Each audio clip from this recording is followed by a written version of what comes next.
Sáng nay, Nam thức dậy và chuẩn bị đi làm. Anh ấy mặc áo, đi giày và lấy túi xách.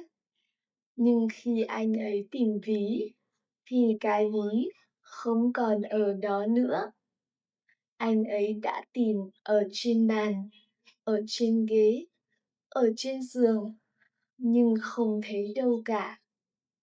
Anh ấy rất lo lắng vì trong ví có nhiều tiền và thẻ ngân hàng.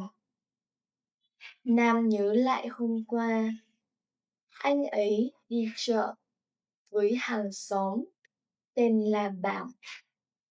Họ đi cùng nhau và mua nhiều thứ. Nam nghĩ có lẽ Bảo lấy ví của mình. Anh ấy bắt đầu tức giận. Anh ấy gọi điện thoại cho Bảo, nhưng Bảo không nghe máy. Nam nghĩ điều đó rất đáng ngờ. Nam sang nhà Bảo và gõ cửa mạnh. Bảo mở cửa. Bảo trông rất ngạc nhiên. Nam hỏi lớn, anh có lấy cái ví của tôi không? Bảo nói, cái ví nào? Tôi không biết. Tôi không lấy. Hai người nhìn nhau, không khí rất căng thẳng. Nam không tin Bảo. Đột nhiên, điện thoại của Nam reo. Đó là số lạ.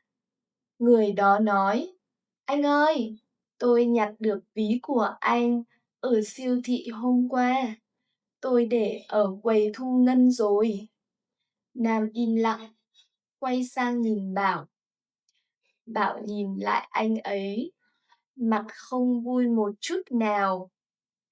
Nam cảm thấy rất xấu hổ.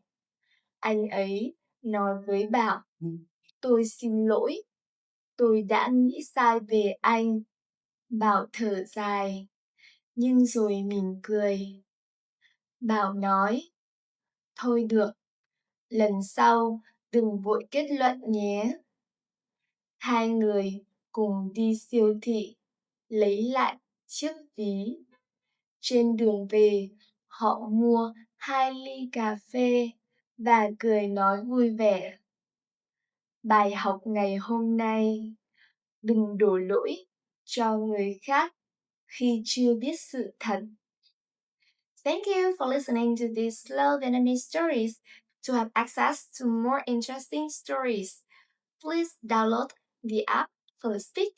On the app, you also can practice your pronunciation and your listening skills. See you there. Tạm biệt.